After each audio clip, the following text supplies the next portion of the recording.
Hello everyone, welcome to Fusion. मैं हूं आपका मेंटर आशीष तिवारी और आज हम शुरू करने वाले हैं फ्यूशन में आपकी मैथ्स की क्लास। क्योंकि ये मिड सितंबर का बैच है तो मेरी कोशिश ये रहेगी कि मैं दिसंबर तक आपका सारा सिलेबस खत्म कर दूं।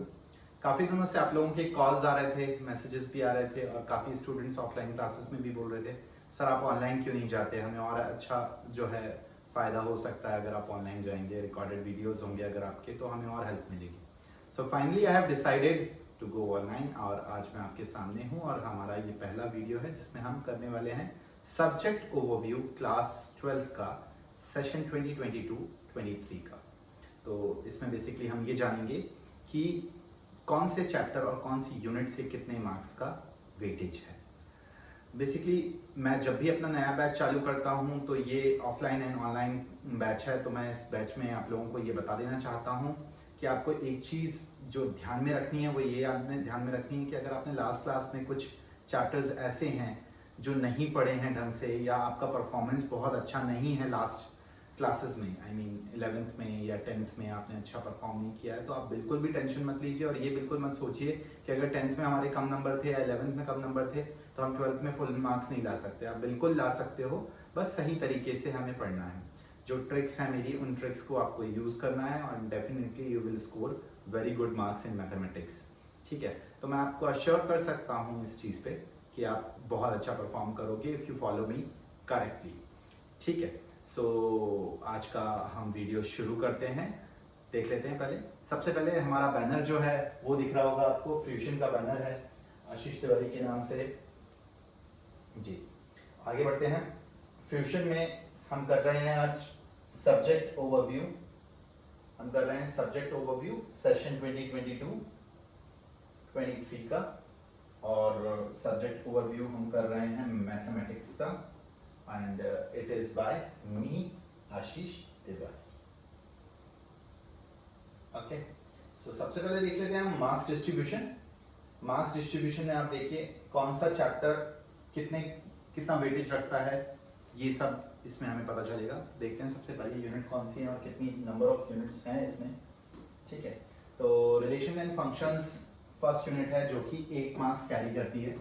बहुत ही ज़्यादा आसान से चैप्टर्स हैं इसमें, 2 चैप्टर्स हैं relations and functions and second है inverse trigonometric function. So easily हो जाएगा, इतना टेंशन नहीं आएगा। अलजेब्रा, इसमें भी 2 चैप्टर्स हैं, ये 10 मार्क्स कैरी करते हैं, मैट्रिसेस एंड डिटरमिनेंट्स।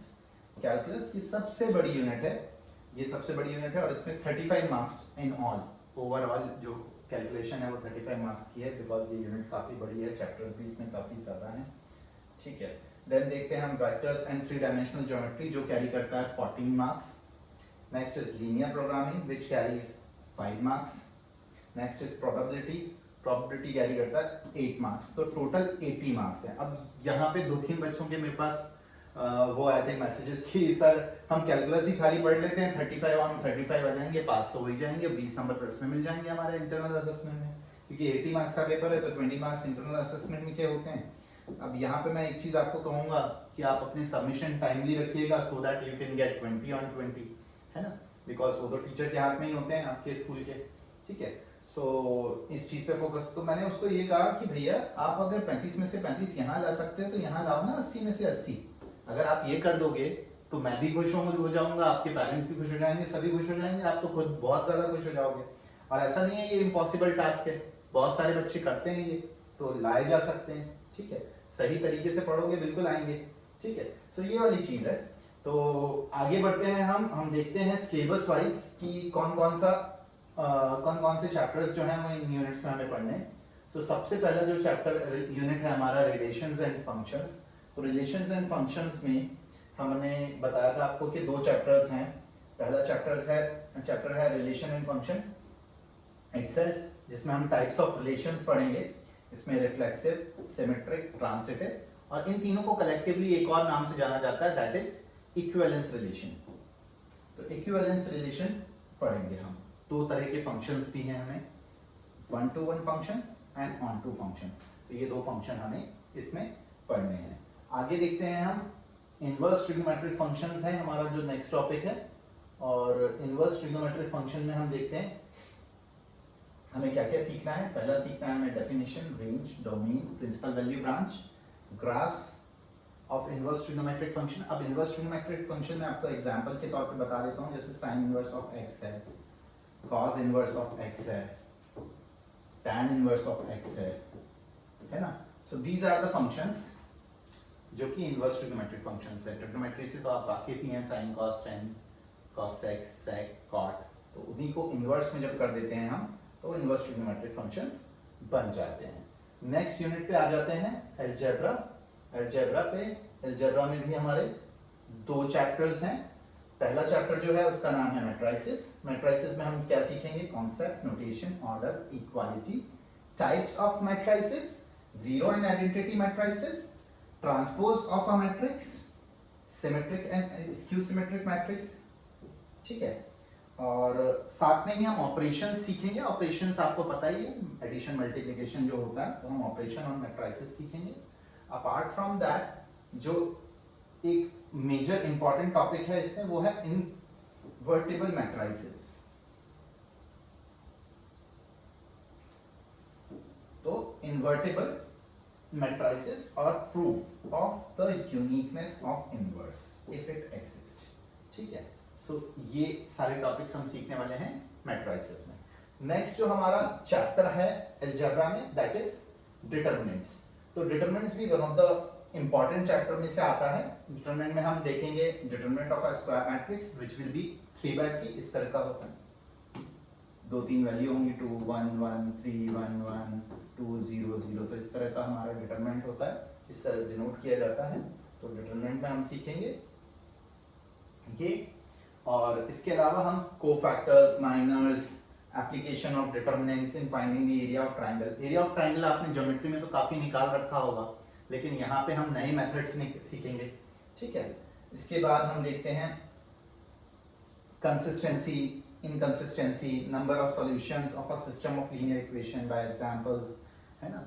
और 2 और 3 वेरिएबल्स की इक्वेशंस हम कैसे सॉल्व करेंगे मैट्रिक्स मेथड से, है ना। ये सारा हमें इस चैप्टर में देखना है। नेक्स्ट देखते हैं हम, नेक्स्ट हमारी कौन सी यूनिट है? नेक्स्ट यूनिट अगेन सबसे बड़ी वाली यूनिट, 35 मार्क्स वाली, कैलकुलस। तो कैलकुलस जो है वो थोड़ी सी बच्चे डरना नहीं है इस चैप्टर में, बहुत आसान चैप्टर है, कोई समस्या नहीं आएगी, अच्छे से समझोगे, अच्छे से परफॉर्म करोगे, 35 में से 35 स्कोर करोगे। और खाली ये यूनिट नहीं करनी है, याद रखना है, ठीक है। सो कंटिन्यूटी एंड डिफरेंशिएबिलिटी है हमारी जो टॉपिक है। अब इसमें कंटिन्यूटी एंड डिफरेंशिएबिलिटी में हम सीखेंगे chain rule, derivative of inverse trigonometric functions, like अभी मैंने डिस्कस किए थे, इन तीनों की बात की थी, sine inverse x, tan inverse x and cos inverse x and cot inverse x, cosec inverse x. इस तरह से आप सारे ट्रिग्नोमेट्रिक रेशियोज जो हैं वो इनवर्स के फॉर्म में इस्तेमाल कर सकते हैं, ठीक है। इसके अलावा भी हम इस चैप्टर में कुछ सीखेंगे, वो क्या है वो मैं आपको बता देता हूँ, वो है डेरिवेटिव ऑफ इम्प्लिसिट फंक्शंस, ठीक है। Derivative of implicit functions, concept of exponential and logarithmic function. तो सबसे पहले तो मैं आपको ये सिखाऊंगा कि एक्सपोनेंशियल फंक्शन होते क्या हैं, लॉगरिथमिक फंक्शन होते क्या हैं, क्योंकि जब तक आपको वो नहीं पता होगा तो डिफरेंशिएशन तो बनेगा ही नहीं, है ना। तो हम जब ये टॉपिक करेंगे तो फर्स्ट वी विल अंडरस्टैंड कि लॉगरिथमिक फंक्शन और डिफरेंशियल लॉगरिथमिक फंक्शन और एक्सपोनेंशियल फंक्शंस होते क्या हैं, ठीक है। So derivative of logarithmic function and exponential function, उसके बाद then logarithmic differentiation, derivative of function expressed in parametric form। तो पैरामेट्रिक फॉर्म क्या होता है ना, सेकंड ऑर्डर डेरिवेटिव जो लास्ट टॉपिक है इसका। अपार्ट फ्रॉम दिस, इस चैप्टर में ना पहले रोल्स थ्योरम और लैग्रांज थ्योरम हुआ करती थी, जेई के लिए तो वो बहुत इंपॉर्टेंट है, लेकिन मेजरली अभी तो कट कर दिया है सीबीएसई ने, तो वो ओमिटेड पोर्शन है, इतना इंपॉर्टेंट अब नहीं रहा, तो वो एक एक्सरसाइज भी कम हो गई है, तो थोड़ा बर्डन आपको ऐसा लगेगा कि कम हो गया होगा। नेक्स्ट आगे बढ़ते हैं। नेक्स्ट जो यूनिट है that is application of derivative. अब एप्लीकेशन की बात आती है और डेरिवेटिव की बात आ रही है, दैट मींस ये तो थोड़ा बहुत डेरिवेटिव हमने पिछला चैप्टर देखा, कंटिन्यूटी एंड डिफरेंशिएबिलिटी, तो डिफरेंशिएबिलिटी में ही हम डेरिवेटिव वर्ड यूज कर रहे थे, तो ये डेरिवेटिव मतलब ये उसी चैप्टर की एप्लीकेशंस हैं। एप्लीकेशंस पे बेस्ड हमें क्वेश्चंस रहेंगे इसमें, जिसमें हम एप्लीकेशन ऑफ डेरिवेटिव में पढ़ेंगे rate of change of bodies, increasing and decreasing functions, maxima and minima, first derivative test and second derivative test. तो ये सारी चीजें हमें इस चैप्टर में सीखनी है। आगे बढ़ते हैं। अगला जो यूनिट है हमारा, अगला जो चैप्टर है हमारा इस यूनिट का, वो है इंटीग्रल्स। इंटीग्रल्स में हम क्या सीखने वाले हैं ये देख लेते हैं एक बार। इंटीग्रेशन जो होता है वो जनरली इनवर्स प्रोसेस होता है डिफरेंशिएशन का, है ना, इसीलिए हम इंटीग्रल्स को एक और नाम से जानते हैं जिसका नाम है एंटी डेरिवेटिव। मैं बताऊंगा आपको कि इसका प्रूफ कैसे करना है, कि हम कैसे बोल सकते हैं कि ये जो है एंटी डेरिवेटिव होता है, वो आप देख लेंगे जैसे ही फॉर्मूलाज का डिस्कशन होगा तभी आपको समझ आ जाएगा। और उसके अलावा मेरी एक ट्रिक भी है जिसके थ्रू मैं इसको एक्सप्लेन करता हूँ, so I will explain it later, ठीक है। So integration of variety of function by substitution method, partial fraction methods, by parts. By parts एक मेथड है ना, ऐसा नहीं कि पार्ट में तोड़ दिया, ठीक है, तो पार्ट में कुछ नहीं तोड़ना है integration by parts is a method. Next is evaluation of simple integrals of the following type, problem based on them. तो अभी नीचे कुछ फॉर्मूलाज आने वाले हैं, उन सभी के हम इंटीग्रेशन सीखेंगे। तो ये जितने भी फॉर्मूलाज आपको यहाँ नजर आ रहे हैं इन सभी का हमें मेथड ऑफ इंटीग्रेशन सीखना है कि हम इनका किस तरह से इंटीग्रेशन कर सकते हैं। अपार्ट फ्रॉम दैट हमें सीखना है इसमें फंडामेंटल थ्योरम ऑफ कैलकुलस, जिसका प्रूफ जो है दैट इज नॉट इंपॉर्टेंट, इसको हटा दिया गया है। बेसिक प्रॉपर्टीज सीखेंगे हम डेफिनेट इंटीग्रल की। अब डेफिनेट इंटीग्रल वो होते हैं जनरली जैसे 0 और 1 है और आपको फंक्शन दे दिया एक्स स्क्वायर, इसका इंटीग्रेशन करना है, तो इस टाइप के जो है वो डेफिनेट इंटीग्रल का पोर्शन होता है। तो ये जो है हम इस पार्ट में सीखने वाले हैं और इनके इवैल्यूएशन भी, दैट मीन्स इसका जो फाइनल जो आंसर आता है उसको हम किस तरह कैलकुलेट करेंगे, सो वो सारी चीजें हमें इसमें सीखनी है। नेक्स्ट चीज मैं बताना चाहूंगा आपको, ये जो चैप्टर है ये है एप्लीकेशन ऑफ इंटीग्रल। जिस तरह हमने एप्लीकेशन ऑफ डेरिवेटिव को डिस्कस किया था, इंटीग्रेशन के बाद एप्लीकेशन ऑफ डेरिवेटिव भी एक मेजर चैप्टर है, बहुत इंपॉर्टेंट चैप्टर है।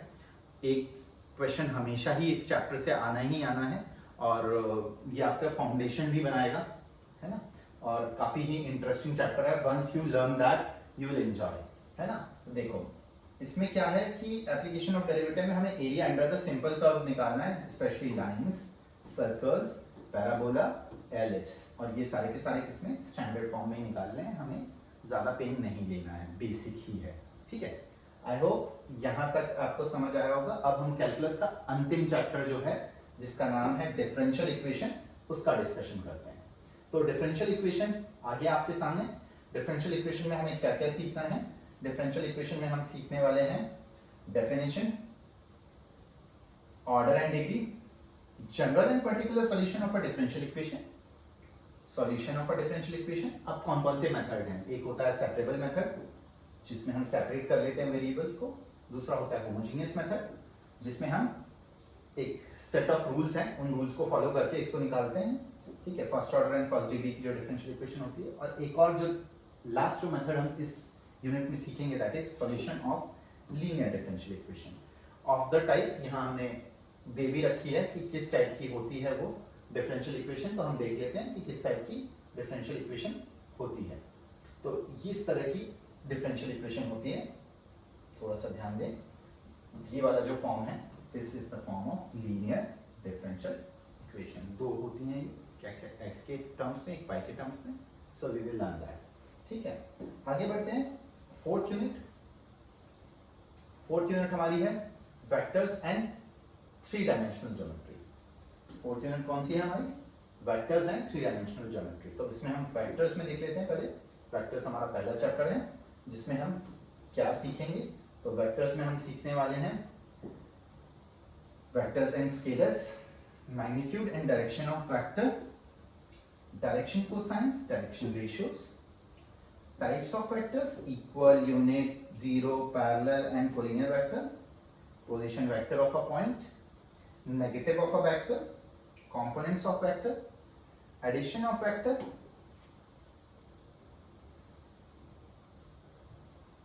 addition of vector के बाद multiplication, multiplication of vector by scalar, then position vector of a point dividing a line segment in a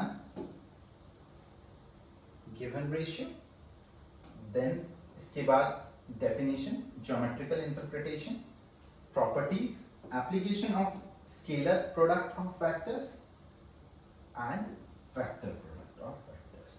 तो इतना सारा पोर्शन जो है थोड़ा सा बड़ा यूनिट है ना, मार्क्स का वेटेज भी उसी हिसाब से है ना, क्योंकि अच्छा यूनिट है ना। तो ये सारा का सारा हम इसमें सीखने वाले हैं। अब इसमें हम देख लेते हैं 3 डायमेंशनल ज्योमेट्री, इसमें कंपैरेटिवली वेक्टर्स से कम सिलेबस है, तो we will discuss this now.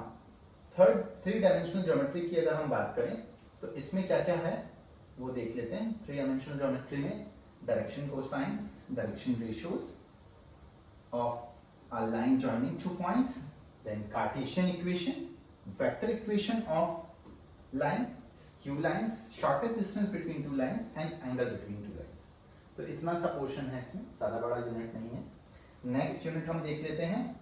Next unit है हमारा लीनियर प्रोग्रामिंग। सो लीनियर प्रोग्रामिंग जो है वो हमारा 4th यूनिट है। 5 मार्क्स का वेटेज रखता है, ये सिर्फ 5 मार्क्स हैं, ज़्यादा पेन नहीं देगा ये आपको, बहुत आसानी से आप सीखोगे, है ना, बहुत आसानी से सीखोगे, कोई परेशानी नहीं आएगी इस चैप्टर में, है ना, क्योंकि ये 10th क्लास में आपने जो लीनियर इक्वेशन इन 2 वेरिएबल सीखा है उससे मिलता जुलता है। और अगर आपको नहीं आता है तो मैं फिर से वही बात बोलूंगा कि आपको टेंशन लेने की जरूरत नहीं है। आई will explain each and every bit of every equation, okay. तो डाउट तो आना ही नहीं चाहिए, ठीक है। आगे बढ़ते हैं, इसमें इंट्रोडक्शन की हम बात करते हैं। इंट्रोडक्शन के बाद हम रिलेटेड टर्मिनोलॉजी पढ़ेंगे, जैसे कंस्ट्रेंट क्या होता है, ऑब्जेक्टिव फंक्शन क्या होता है, ऑप्टिमाइजेशन क्या होता है, ग्राफिकल मेथड ऑफ सॉल्यूशन हम देखेंगे फॉर प्रॉब्लम्स इन 2 वेरिएबल। इसमें 2 तरह के रीजन्स होते हैं, एक फीसिबल और एक इनफीसिबल रीजन, जिन्हें हम बाउंडेड और अनबाउंडेड से भी बात करते हैं, और इनका सॉल्यूशंस भी हम देखेंगे। ऑप्टिमल फीसिबल सॉल्यूशंस भी हम इस चैप्टर में देखेंगे। अब बात करते हैं हम लास्ट यूनिट की। तो जो हमारी लास्ट यूनिट है दैट इज प्रोबेबिलिटी। प्रोबेबिलिटी में बेसिकली हमने 10th स्टैंडर्ड में ये टॉपिक इंट्रोड्यूस होता है, 10th 11th में पढ़ा हुआ है। अगेन वही बात, नहीं आता कोई परेशानी नहीं है, हम सीखेंगे और अच्छे से सीखेंगे। प्रोबेबिलिटी में conditional probability, multiplication theorem on probability, independent events क्या होते हैं, टोटल प्रोबेबिलिटी कैसे निकाली जाती है, बेस थ्योरम क्या है, बेस थ्योरम बहुत इंपॉर्टेंट है, सवाल आना ही आना है इस पे, है ना, random variable and it's probability, distribution कैसे करते हैं, और मीन निकालना रैंडम वेरिएबल्स का। तो ये सारी की सारी चीजें हम प्रोबेबिलिटी में सीखेंगे। तो ये तो था हमारा सिलेबस, जिसका टोटल जो है वो है 80 मार्क्स का, जिसमें मेजरली इंटीग्रल जो है, आई मीन कैलकुलस जो यूनिट है, इसमें integration, differentiation, application of integral, application of derivative, differential equation, ये 5 चैप्टर्स हैं। और इन चैप्टर्स में बेसिकली 35 मार्क्स कैरी करते हैं, जो कि 80 का मेजर ऑफ द पोर्शन है ना।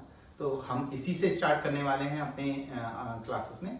अभी कुछ दिनों में आपको काफ़ी मज़ा आने वाला है, बिकॉज ये बहुत ही ज़्यादा इंटरेस्टिंग टॉपिक्स हैं। अगर आ जाते हैं तो, आते नहीं है तो ऐसा लगता है कि पता नहीं सर आप दीवार में मार दो या मैं आपका दीवार में मार लूँ, ऐसी वाली स्थिति आ जाती है। तो ऐसे सोचना नहीं है हमें, आपको बस 3 या 4 चीज़ें याद रखनी हैं जो मैंने आपको बताई हैं इस वीडियो में। बाकी आपको किसी भी तरह की कोई समस्या नहीं आएगी। हमारे चैनल को लाइक, शेयर और सब्सक्राइब कीजिए, ताकि अच्छी एजुकेशन ज़्यादातर लोगों तक पहुंच पाए।